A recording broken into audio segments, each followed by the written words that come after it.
சார்பாக தமிழகத்தின் பெருமைக்குரிய ஒரு இலக்கிய அமைப்பாக CKK அறக்கட்டளை செய்து வரும் இந்த சேவைகளை மனமாற பாராட்டி இதில் பலமுறை கலந்து கொள்ளுகிற வாய்ப்பை எனக்கு இறையருள் வழங்கியமைக்கு நன்றி தெரிவித்து இன்று விருது பெறுகிற என் இனிய நண்பர் உயர் திரு இந்திரா சவுந்தரராஜன் அவர்களை வாழ்த்தி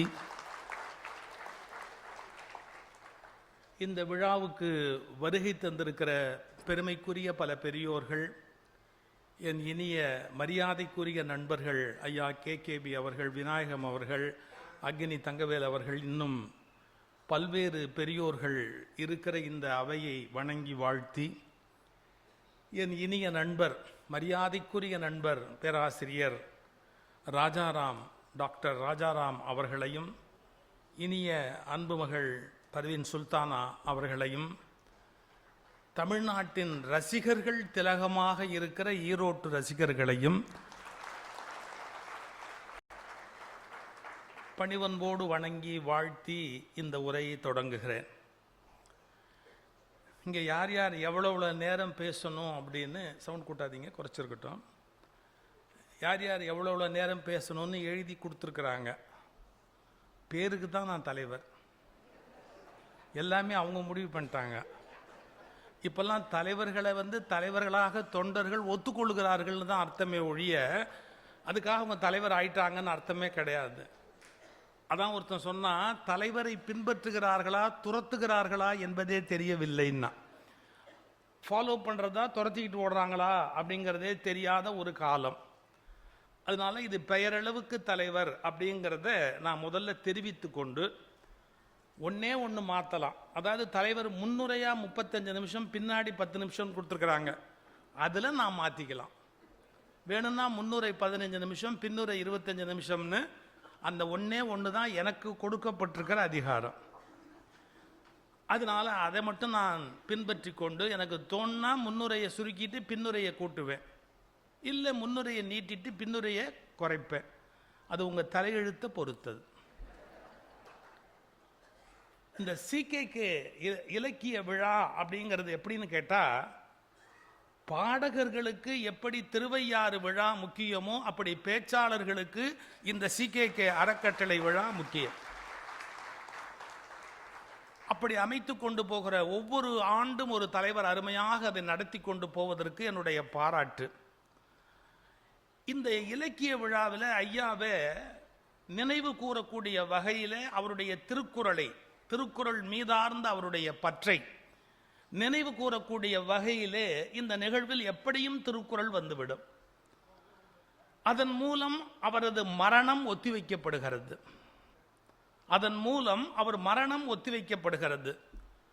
காரணம், மரணம் என்பது பற்றிய நம்முடைய புரிதல் எப்படி என்று கேட்டால், உடம்பிலிருந்து உயிர் போகும் வரை வாழ்வு, பிறகு மரணம் என்று கருதுகிறோம். ஆனால் அது உண்மையல்ல.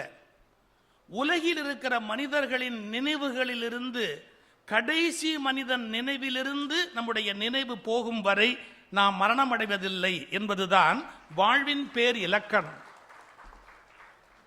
அதனால் உடலில் இருந்து உயிர் போவதை பற்றி கவலை இல்லை. நினைவிலிருந்து மறைவதுதான் மிக கடினம். நான் சொல்வது உண்மை என்பதை நீங்கள் எப்படி யோசிக்கலாம் என்றால், பல வீடுகளில் உயிரோடு இருக்கிற போதே அவர்கள் மறந்து போகப்படுகிறார்கள். அதைவிட ஒரு கொடிய மரணம் வேறு இருக்க முடியுமா? வீட்டில் இருக்கிற போதே அவர்கள் மறந்து போகப்படுகிறார்கள். அவர் சாப்பிட்டாரா என்று கேட்பதற்கு ஆள் இல்லை. அப்படி ஒரு மனிதர் வீட்டில் உலாவி கொண்டிருக்கிறார் என்பதை பற்றியே கவலைப்படுவதற்கு ஆள் இல்லை. அப்படி உடலோடு மரணம் அடைவதை விட நினைவோடு வாழுவது என்பது என்றைக்கும் பெருமைக்குரிய விஷயம். அப்படி வாழ்ந்து கொண்டிருக்கிற ஒரு பெரிய மனிதர் ஐயா அவர்கள், அவருடைய நினைவை போற்றக்கூடிய வகையில் ஆண்டுதோறும் இந்த அன்பர்கள் இந்த அறக்கட்டையில் ஒரு பெரிய விழாவை நடத்தி கொண்டிருக்கிறார்கள். இந்த ஒரு நல்ல படைப்புக்கு பாராட்டு தருகிறார்கள். நண்பர் அவருடைய எழுத்து வித்தியாசமானது. மற்றவர்கள் தேர்ந்தெடுத்து கொள்ளாத ஒரு பகுதியை அவர் தேர்ந்தெடுத்து கொண்டார். மர்ம பிரதேசம், ஒரு விதமான தெய்வீகம், அமானுஷ்யம் இவை கலந்த கொஞ்சம் மனிதர்கள் ஏங்குகிற, தனக்கு தெரியாதோ என்று கவலைப்படுகிற, தெரிய வேண்டும் என்று ஆர்வப்படுகிற ஒரு சில துறைகளை மையமாக வைத்து ருத்ரவீணை போன்றவற்றை எல்லாம் எழுதி அவர் தனிப்பட்ட ஒரு எழுத்து நடையும் கருத்து அமைப்பும் உடையவர் என்று தமிழகத்தில் ஒரு முத்திரை பதித்தவர் சகோதரர் இந்திரா சுந்தரராஜன் அவர்கள். அதனால் அவருக்கு என்று ஒரு தனித்த ஒரு பார்வை இருக்கிறது. ஆனால் நான் எப்போதும் கொஞ்சம் சில உண்மைகளை பேசி பழக்கப்பட்டதால் அவர் எழுதுவதெல்லாம் உண்மை என்று சொல்லுவதற்கு எனக்கு தைரியம் இல்லை. அவர் எழுதுவதெல்லாம் உண்மை என்று சொல்லுவதற்கு எனக்கு தைரியம் இல்லை. ஆனால் எழுதுவதை படிப்பதில் எனக்கு ஆர்வம் இருக்கிறது. அப்படி ஒரு அமானுஷ்யமான சில விஷயங்களை தொடர்ந்து எழுதுகிற ஒரு சிந்தனை போக்கு உடையவர்கள். அவருடைய ஒரு நூலை மதித்து 1 லட்சம் ரூபாய் பொற்கிழி வழங்குகின்ற இந்த அமைப்பின் பண்பாட்டை நான் முதலில் பாராட்டுகிறேன். எந்த எழுத்தாளனை அங்கீகரிக்க வேண்டும், எழுத்தாளனுக்கு உரிய மரியாதை தர வேண்டும் என்பதெல்லாம் பாரதியெல்லாம் ஏங்கிய விஷயங்கள். ஆனால் இன்று அந்த எழுத்துக்கும் பேச்சுக்கும் ஒரு மிகப்பெரிய அங்கீகாரம் கிடைக்கிறது என்பது உண்மையில் நாம் மகிழ வேண்டிய ஒரு செய்தி. அதனால் அவர்களை வாழ்த்துகிறேன். அந்த புத்தகத்தை நானும் ஓரளவு படித்தேன். அப்படி படிக்கிற போது சில செய்திகள், ஒன்று கதை, இன்றைய கதை, ஒன்று பழைய கதை, அப்புறம் பிறகு இரண்டையும் இணைத்து கொண்டு போகிற ஒரு யுக்தி என்று ஒரு கதை அமைப்பில் ஒரு அருமையான யுக்தியை அவர் கையாண்டிருக்கிறார். ஆனால் எழுதுகிற போது சில தத்துவங்களை மிக அழகாக எழுதி கொண்டே போகிறார். அதாவது சந்தோஷமான மகிழ்ச்சியாக இருக்க வேண்டும் என்ற ஒரு கருத்துக்கு விளக்கம் எழுதுகிற போது, மகிழ்ச்சி என்ற ஒன்று இருக்குமானால் துக்கம் என்ற ஒன்றும் வந்துவிடும். ஆனால் அமைதி என்ற ஒரு நினைவுக்கு எதிரான ஒரு தன்மை இல்லவே இல்லை. அந்த நடுவு நிலையில் நிற்பதை பற்றிய ஒரு சின்ன செய்தி, அப்படி ஒரு பேச்சு நடையில், உரை நடையில், அப்படி இருவர் பேசுகிற இடத்தில் ஒரு அருமையான சனத்குமாரர் பற்றி சொல்லுகிற போது அந்த இடத்தில் ஒரு மேற்கோளை காட்டுகிறார். இது ரொம்ப ஆழமான சிந்தனை. இதுக்கு ஆங்கிலத்தில் போலரைசேஷன் என்று பெயர். 2 எக்ஸ்ட்ரீம் எண்ட். நீங்க இந்த பூமியோட அமைப்பையே பாருங்க. வட துருவம்னு இருக்கு, தென் துருவம்னு இருக்கு. அதுல மனுஷன் வாழ முடியாது. ஏன் வாழ முடியாது அப்படின்னு கேட்டா, குளிர் அதிகமா இருக்கும், இரவு அதிகமா இருக்கும், உயிரினங்கள் எல்லாமே வாழ்வதற்குரிய வசதி அங்க இருக்காது. மனிதர்கள் சௌரியமா வாழுகிற பகுதி எதுன்னு நீங்க பாத்தீங்கன்னா, பூமியில 2 துருவங்களுக்கு நடுவில் இருக்கிற பகுதியில தான் மக்கள் வசதியாக வாழ முடியும், விவசாயம் பண்ண முடியும், நிறைய உயிரினங்களை உற்பத்தி பண்ண முடியும், பசி தீர சாப்பிட்டு மகிழ்ச்சியா வாழ முடியும். இப்போ பூமியோட அமைப்பிலேயே 2 துருவங்களும் வாழ்வதற்கு தகுதியற்றவை அப்படிங்கறத நம்ம புரிஞ்சுக்கிறோம். ஆனா ஒன்ன மட்டும் புரிஞ்சுக்கிற மாட்டோம். எண்ணங்களிலும் இப்படி 2 துருவங்களாக இருக்கிறவர்கள் மண்ணுக்கு ஆபத்தானவர்கள். ஏதாவது ஒரு தீவிரத்தில் போய் தன்னை சிக்கிக் கொள்கிறார்களே, அது மதமாக இருக்கலாம், ஏன் தேசப்பற்றாக கூட இருக்கலாம், அல்லது மொழிப்பற்று, இனப்பற்று என்ற ஏதோ ஒரு புண்ணியமான ஒரு பெயராக கூட இருக்கலாம். இதில் தீவிர தன்மை உடையவர்கள் எப்போதும் ஆபத்தானவர்கள். ஏனென்றால் அது போலரைசேஷன். 2 எல்லைக்குள்ளே அவர்கள் போய் நின்று விடுகிறார்கள். இதுதான் சரி, இதுதான் சரி, இது சரி என்கிற போது இது தவறு, இது சரி என்கிற போது இது தவறு என்று போய்விடுகிறார்கள். ஆனால் நடுவில் நிற்பவர்கள் ஆனந்தமாக இருக்கிறார்கள். 2லும் இருக்கிற நியாயத்தை ஒப்புக்கொள்ளுகிறார்கள், 2லும் இருக்கிற தவறுகளையும் அவர்கள் மறப்பதில்லை. 2 புறத்திலும் தவறு இருக்கிறது என்பதையும் அவர்கள் ஒப்புக்கொள்கிறார்கள். இந்த நடுவில் நிற்றல் பற்றிய ஒரு அழகான ஒரு கருத்தை ஓரிடத்தில் அவர் பதிவு செய்கிறார். இது போன்று அந்த நூலை மிகச்சிறந்த முறையில் அமைத்துக் கொண்டு போகிறார். அவருக்கு என்னுடைய வாழ்த்தையும் பாராட்டையும் இந்த ஒரு விருது பெற்றமைக்காக மனப்பூர்வமாக முதலில் நான் தெரிவிக்க கடமைப்பட்டிருக்கிறேன். அடுத்து ஒரு படைப்பு, இது தொடர்ந்து நூல்களை, இலக்கியத்தை மையமாக கொண்டு நடைபெற்றுக் கொண்டிருக்கிற ஒரு விழா. நான் ஒரு செய்தி சொல்ல விரும்புகிறேன். படைக்கிற படைப்பாளி ஒருவேளை தன் மூலம் அது படைக்கப்படுகிறது என்கிற ஒரு பணிவோடு இருக்கிற போது அந்த படைப்புகள் காலத்தை வென்று நிற்கின்றன. நான் படைக்கிறேன் என்று ஒருவர் நினைக்க தொடங்கிவிட்டால் அவர்கள் ஆபத்தான சிக்கலுக்குள் போய் மாட்டிக்கொள்கிறார்கள். இதற்கு என்ன ஆதாரம் என்று பல பேர் கேட்கலாம். அபிராமி என்ற அதிலே ஒரு வரி வரும், என் நாத்தங்கு புன்மொழி ஏறியவாறு நகை உடைத்தே என்பார். ஒரு டெம்பரவரியா வந்து ஒரு அறையில தங்கி போவதை போல தமிழ் எங்கிருந்தோ வந்து என் நாவில் தங்கி அபிராமி எந்தாதியாக வெளியாயிற்று. அபிராமி எந்தாதி என்னுடைய படைப்பு அல்ல என்று அபிராமி பட்டர் குறிப்பிடுகிறார்.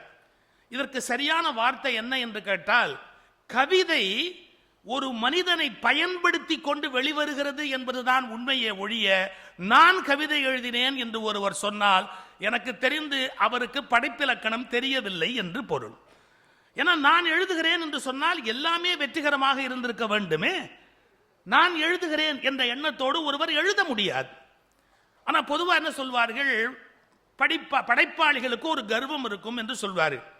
இந்த ரவிவர்மா ஓவியம் வரைஞ்சார் இல்லையா, லக்ஷ்மியை உட்காத்தி வச்சு சமணம் போட்டு உட்கார்ற மாதிரி உட்காத்தி வச்சாரு. பார்வதி தேவியை வேற மாதிரி உட்காத்தி வச்சார். சரஸ்வதி தேவியை மட்டும் கால் மேல கால் போட்டு உட்காத்தி வச்சார். பார்த்தீங்களா, ரவிவர்மா படம் ஒரு பெரிய இலக்கணம். அவர் வரைஞ்ச சரஸ்வதி எப்படி இருக்கணும், அப்படி கால் மேல கால் போட்டு உட்கார்ந்துருக்கும். அதுக்கு ஒருத்தன் சொன்னா, ஏண்டாமா படிச்சவை இல்லையான்னா, படிச்சவை இல்லையா அப்படின்னா.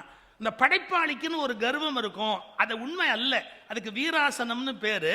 வீணையை வைத்துக் கொள்வதற்கு வசதியான ஆசனம், அது வீராசனம்னு பேரு. ஆனாலும் அந்த கால் மேல கால் போட்டுக்கிறது அப்படிங்கிறது சரஸ்வதியை மட்டும்தான் அந்த ஓவியத்தில் அப்படி வரைந்தார். அதனால படைப்பாளிக்குன்னு ஒரு கர்வம் இருக்கும் அப்படின்னு ஒரு தரப்பு வாதிடும். ஆனா உண்மை அதுவல்ல.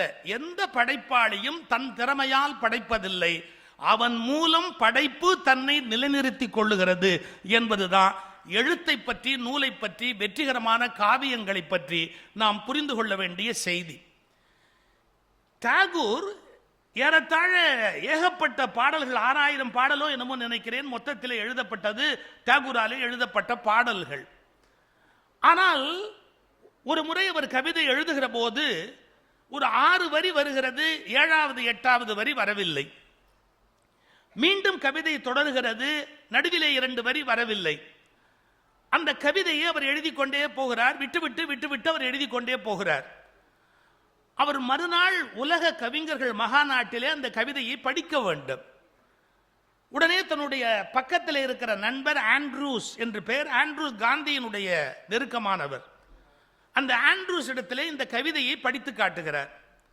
ஆண்ட்ரூஸ் கேட்டார், நடுவில் 2 வார்த்தை மிஸ்ஸிங், உள்ள இல்லையே அப்படின்னு. டாகூருடைய பதில் என்ன தெரியுமா, வரலையே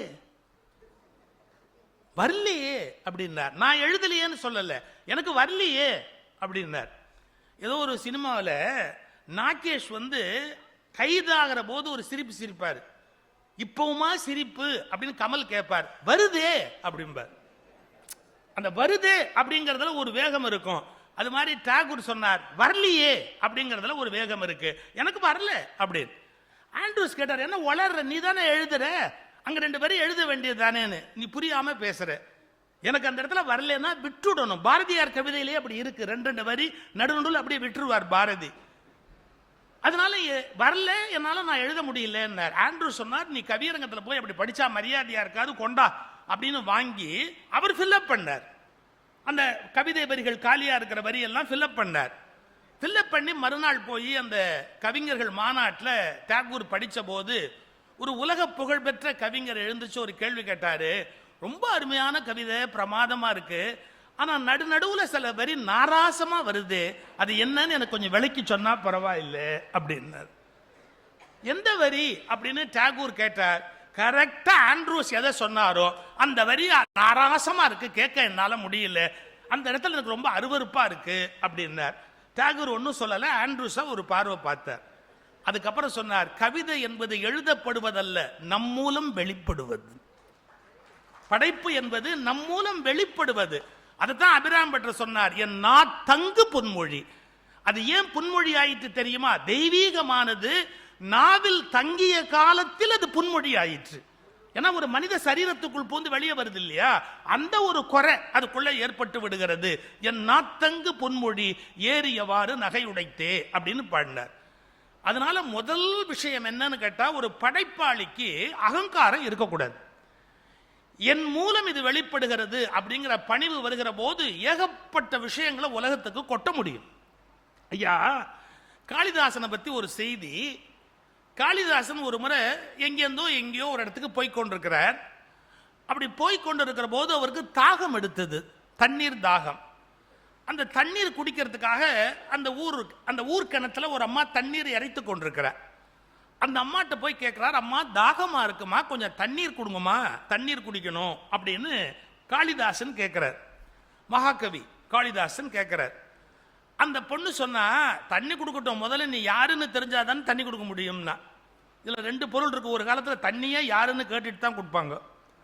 யாருக்கு தண்ணி கொடுக்கறது, யாருக்கு தண்ணி கொடுக்க முடியாதுங்கிற கணக்கு இருந்தது.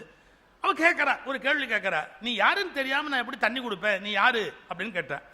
காளிதாசன் என்ன யோசிச்சாரு, இவ கிராமத்து பொம்பளை, இவளுக்கு என்ன தெரியும், நான் மகாகவி காளிதாசன் அவளுக்கு தெரியுமா, தெரியாது.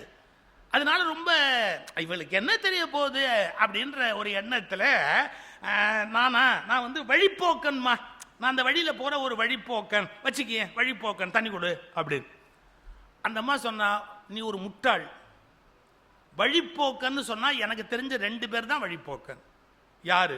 சூரியன் ஒண்ணு, சந்திரன் ஒண்ணு. ஏன் தினம் வழி தெரியாம போயிட்டு வர்றானுங்களே ஒழிய இவங்களுக்கு எங்க போகணும்னே தெரிய மாட்டேங்குது. நானும் பார்க்கிறேன், டெய்லி 2 பேரும் போறான் வர்றான், எதுக்கு போறான் எதுக்கு வர்றான்னு தெரியல. நீ சூரியனாவும் தெரியல, சந்திரனாவும் தெரியல, அதனால நீ வழிப்போக்கன்னு போய் சொல்லாது. என்ன இப்படி பார்த்தான், இது என்ன இந்த கிராமத்து பொம்பளை இவ்வளவு பெரிய அறிவாளியா இருக்கு அப்படின்னு நினைச்சிட்டு, சரி தண்ணி குடிக்காம இந்த இடத்த விட்டு போக கூடாது அப்படிங்கிற எண்ணத்துல சொன்னா, என்ன வேணா நினைச்சுக்கோ, நான் பிடிவாதமான ஆளு, தண்ணி கொடு, நான் ரொம்ப பிடிவாதமான ஆளுன்னா. அப்படி எனக்கு தோணலையேன்னா. ஏன், எனக்கு தெரிஞ்ச 2 ஆள் தான் பிடிவாதமான ஆளு. யாரு? இந்த நகம் ஒண்ணு, தலைமுடி ஒண்ணு. எவ்வளவு வெட்டினாலும் அது வளர்ந்துகிட்டே இருக்கும், ஒரு போதும் நிக்காது. நீ உன்னை பார்த்தா நகம்னு தோணல, உன்னை பார்த்தா தலைமுடின்னு தோணல, மரியாதையா சொல்லு நீ யாருன்னு. காளிதாசன் பார்த்தா, என்னடா இந்த பொம்பளை இந்த போடு போடுறாளே அப்படின்னு பார்த்துட்டு கடைசியா ஒண்ணு சொன்னா, ஐயோ நீ உங்ககிட்ட என்னால பேசி மாளல, நான் ஒரு முட்டாள்மா, என்ன ஒரு மடையன் நினைச்சுக்கேன், ஒரு மடையன், தயவு செய்து தண்ணி கொடு, தாகமா இருக்கு அப்படின்னா. கொஞ்சம் நீளமா போகும், அது முழுக்க சொல்ல வேணாமேன்னு நான் ஃபாஸ்டா போறேன், என்ன ஒரு முட்டாள்னு நினைச்சுக்கேன். அவ கேட்டா, அப்படியும் எனக்கு தோணலையே அப்படின்னா. ஏன், மக்களை பத்தி அக்கறை இல்லாத மகாராஜா தான் முட்டாள். அதை விட பெரிய முட்டாள் யாருன்னா, அவனுக்கு மந்திரியா வேலை பார்க்கிறான் பாரு, அவன் அதை விட பெரிய முட்டாள். உன்னை பார்த்தா மகாராஜா மாதிரியும் தெரியல, அவன் மந்திரி மாதிரியும் தெரியல, மரியாதையா சொல்லி யாருன்னா. இதுக்கப்புறம் காளிதாசன் என்ன பண்ணுவான், தொப்புன்னு அப்படியே காலில் விழுந்தான். தண்ணி தவிக்குது தாயி, தயவு செய்து தண்ணி கொடுன்னா. குடத்து தண்ணி எடுத்து அவன் மூஞ்சில தெளிச்சா, கலைமகளாகிய சரஸ்வதி காட்சி அளித்தாள்னு அந்த கதை முடியும். ஒரு அருமையான கதை அது. காளிதாசன் இவ்வளவு பெரிய மகாகவியா இருந்தவன் கூட, நான் ஒரு முட்டாள் அப்படின்னு ஏற்றுக்கொண்ட பிறகுதான் அவனுக்கு கலைமகளுடைய அருள் கிடைக்க முடியும் அப்படின்னு எழுதி வச்சிருக்கிறான். எவ்வளவு பெரிய விஷயம். எந்த ஒரு படைப்பாளியாவது நான் படைத்ததுன்னு மாறுதட்டினால் அவர்கள் படைப்பின் இலக்கணம் முற்றிலும் அறியாதவர்கள் என்பதை நாம முதல்ல புரிந்து கொள்ள வேண்டும். அந்த படைப்பு திருக்குறள், கம்பராமாயணம், உலக இலக்கியங்கள் எல்லாவற்றுக்குமே பொருந்தும். அது நாவலா இருக்கலாம், சிறுகதையா இருக்கலாம், எதுவா இருந்தாலும் அந்த படைப்புக்கு அது பொருந்தும். இதுல சில நூல்கள், ஏன் அதுக்கு நூல்னு பேரு, நுவலப்படுவது நூல். ஒரு காலத்து வழக்கம் என்னன்னா, சொல்ல சொல்ல மற்றவங்க எழுதிக்குவாங்க. எழுதுவது அப்படிங்கிறது தான் பழக்கம். அவங்களே உட்கார்ந்து எழுதுறதுங்கிறது பின்னால வந்த ஸ்டேஜ்.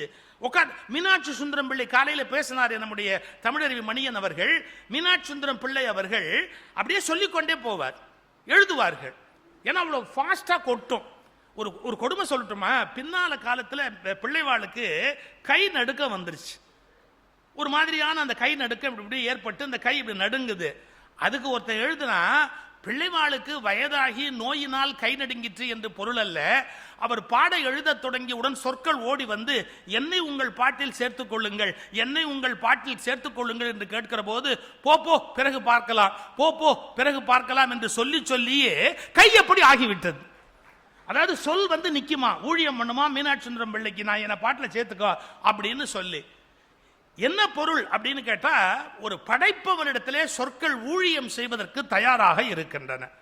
அதனால சொல் என்பது வலிமை உடையது. ஒரு சொல்லின் மேன்மை என்ன என்பது ஆராயத்தக்கது. பர்வீன் சுல்தானா அது மாதிரி எதை பேச போறார் அப்படின்னு எனக்கு தெரியல. சொல்லினுடைய அந்த வீச்சு, ஆற்றல், அவற்றை எடுத்துக்கொண்டு அவர் பேசலாம். அதே மாதிரி கவிதை என்பது உணர்ச்சிகளை வெளிப்படுத்துவதற்காக பயன்படுத்துகின்ற ஒன்று. அப்படி பயன்படுத்துகிற போது அந்த கவிதை உணர்ச்சியின் பிரவாகமாக, நெருப்பாக, தண்ணீராக, 5 பஞ்சபூதங்களாக இந்த உலகத்தில் வெளிப்படக்கூடிய ஆற்றல் உடையது.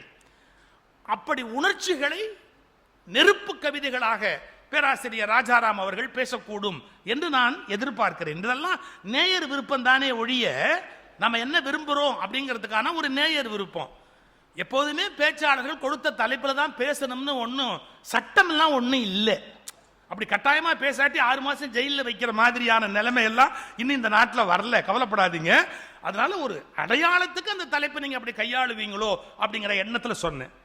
ஆனால் என்ன பெருமைன்னு கேட்டால், பொதுவாகவே ஈரோட்டில் ரசனை எப்படி இருக்கும்னு எனக்கு தெரியும். நான் கிட்டத்தட்ட புத்தக திருவிழா ஸ்டாலின் குணசேகரன் நடத்துகிற போது, நண்பன் நடத்துகிற போது ஒரு ஆண்டு விட்டு அடுத்த ஆண்டு வந்துடுவேன், மாறி மாறி அப்படி வந்துக்கிட்டே இருப்பேன். அப்படி கடல் மாதிரி மக்கள் வந்து கேட்கிற ஒரு சொற்பொழிவு கேட்கிற பழக்கத்தை தமிழ்நாட்டோட எந்த மூலையிலையுமே நான் பார்த்ததில்லை. கடல் மாதிரி மக்கள் வந்து உட்கார்ந்து ஒரு பேச்சை விரும்பி கேட்கிற 2 மணி நேரம் ஒரு மனிதன் பேசுகிறான், அது ஆர்வமா கேட்கிறாங்க அப்படின்னு சொன்னா அது ஒரு அதிர்ச்சியான விஷயம், ரசிகர்களை பொறுத்தது. ஐயா இத்தனை சொன்ன போது ரசிகர்களுடைய தகுதியை பத்தி ஒன்று சொல்லணும் இல்லைன்னா, ரசிகர்கள்னா எப்படி? ஒரு சூஃபி கவிஞன் எழுதுறான், ஏமா நீ தான் சூஃபி எல்லாம் சொல்லணும்னு ஒன்றும் இல்லைம்மா, நாங்களும் சூஃபி எல்லாம் சொல்லலாம். ஆமாம், நீ உருதுல சொல்லி பயமுறுத்துவ, அதான் பெரிய கஷ்டம், எனக்கு தமிழ் மட்டும்தான் தெரியும். ஒரு சூஃபி கவிஞர் எழுதுறான், எவ்வளோ அழகான ஒரு ஓமை பாருங்க. மழை மேலேருந்து பெய்யுது, அப்படி மேலேந்து விழுற அந்த மேல் மழை துளி, அந்த துளி பாருங்களேன், சுத்தமான உள்ளங்கையில் அப்படி வந்து ஒரு துளி விழுந்ததுன்னா தாகமா இருக்கிறவன் அந்த தண்ணியை குடிச்சிடலாம், அந்த துளி. அதே மழை துளி மேலேந்து விழும்போது சாக்கடை கீழே காலுக்கு பக்கத்தில் தொப்புன்னு அந்த தண்ணி சாக்கடைக்குள்ள விழுந்துருச்சு, இனிமே அந்த தண்ணியை குடிக்க முடியாது. இன்னொன்னு, அதே தண்ணி மேலேந்து விழற போது அது ஒரு மணல்ல போய் விழுந்துருச்சு, மணல் அப்படியே சட்டுன்னு உள்ள வாங்கிருச்சு, இனிமே அந்த தண்ணியை வெளியே எடுக்க முடியாது, அது உள்ளேந்து யாரும் பிரிச்சு எடுத்துட முடியாது. அதே மழைத்துளி மேலேந்து விழும்போது கொல்லனுடைய இரும்பு காய்ச்சிக்கிட்டு இருக்கிறான் பாருங்க, அந்த இரும்பு அதுல போய் அப்படி பட்டுது, அப்படியே ஆவி ஆயிடுச்சு, ஒண்ணுமே பண்ண முடியாது இனிமே. ஆனா அதே மழைத்துளி இந்த சிப்பின்னு ஒண்ணு இருக்குல்ல, முத்துச்சிப்பி, அந்த முத்துச்சிப்பி சரியா வாய் திறக்கும் போது அதே மழை துளி அதுல வந்து விழுந்து என்னமோ விழுந்ததுங்கிற அதிர்ச்சி இல்லை, அந்த சிப்பி அப்படி மூடிட்டா கொஞ்ச நாள் கழிச்சு ஒரு முத்து அது உள்ள உருவாகி ஒரு முத்து உருவாகுது. இது மழை துளி ஒன்னே தான், அது கையில விழுந்தா குடிக்கலாம், சாக்கடையில விழுந்தா குடிக்க முடியாது, மணல்ல விழுந்துட்டா எடுக்க முடியாது, இரும்புல முடிஞ்சிட்டா காஞ்சி போயிடும். அதுவே சிப்பியில விழுந்துட்டா அது முத்தாக மாறுகிறது. ரசிகர்கள் சிப்பி போல் இருந்தால் பேசுகிறவன் கருத்து முத்தாக மாறிவிடும் அப்படின்னு. பேச்சாளனுடைய திறமையை விட கேட்கிறவனுடைய வேட்கை இருக்கு இல்லையா, வேட்கை, கேட்கிறவனுடைய வேட்கை, அதுதான் சிந்தனைகளை உருவாக்கக்கூடிய வலிமை உடையது. அதனால ரசிகர்களை பொறுத்தே ஒரு மிகப்பெரிய தீர்மானம் இந்த உலகத்தில் உண்டாகிறது. இப்போ ஒரு சொல்ல பத்தி ஒரு முன்னுரை சொல்றேன் பாருங்க. சொற்கள் அப்படின்னு சொல்ற போது பொதுவா எதுகையை பயன்படுத்தி பாட்டு எழுதுவார்கள். இப்ப தமிழ்ல நான் காலையில சகோதரர் ராஜாராமோட பேசிக் கொண்டிருந்தேன். பக்தர்னு ஒரு வார்த்தை இருக்கு, பக்தரை தமிழ்ல பக்தர்னு சொல்லுவாங்க. அப்புறம் சித்தர், அவர் எழுதுவார், சித்தர்களை பத்தி எவ்வளவு எழுதுறாரு, சித்தர் அப்படின்னு ஒரு வார்த்தை சொல்லுவாங்க. அப்புறம் முத்தர், முத்தர்னா முக்தி பெறுகிறவர்கள், முக்தர் அப்படின்னு ஒரு வார்த்தை இருக்குது. புத்தர் அப்படின்னு ஒரு வார்த்தை இருக்கு. ஒரு கவிஞனுக்கு 4 எதுக கிடைச்சா போதும் ஒரு பாட்டு எழுதிவிடலாம். இப்ப 4 எதுக கிடைச்சிருச்சு கையில, என்ன, பக்தர், சித்தர், முத்தர், புத்தர், எழுதுறதுக்கு 4 எதுக கிடைச்சிருச்சு. ஆனா இந்த 4 ஒரே தன்மையை குறித்ததல்ல, ஒன்னொன்னுக்குள்ளேயும் நல்ல ஆழமா நீங்க பிரயாணம் பண்ணி பார்த்தா அதனுடைய நுட்பம் மாறிக்கிட்டே போகும். இப்ப பக்தன்கிறவன் யார் தெரியுங்களா? மறுபடி பிறக்க விரும்புகிறவன். யாரு? ஆமா, மனித பிறவையும் வேண்டுவதே இம்மாநிலத்தே. ஏன்? அவனுக்கு அந்த சாமியை பார்த்துக்கிட்டே இருக்கணும். நான் எத்தனை பிறவி எடுத்தாலும் உன் திருவடிக்கு கீழே இருக்கணும் சொல்லுவாங்களா இல்லையா? அப்ப எத்தனை பிறவி எடுத்தாலும் சொல்லிட்டாலேயே மறுபடியும் பிறக்க விரும்புவது பக்தனுடைய இயல்பு. நான் அதே கோயிலில் வரணும், உன்னை பார்க்கணும், குனித்த புருவமும் கொவ்வை செவ்வாயில் குமிழ் சிரிப்பும்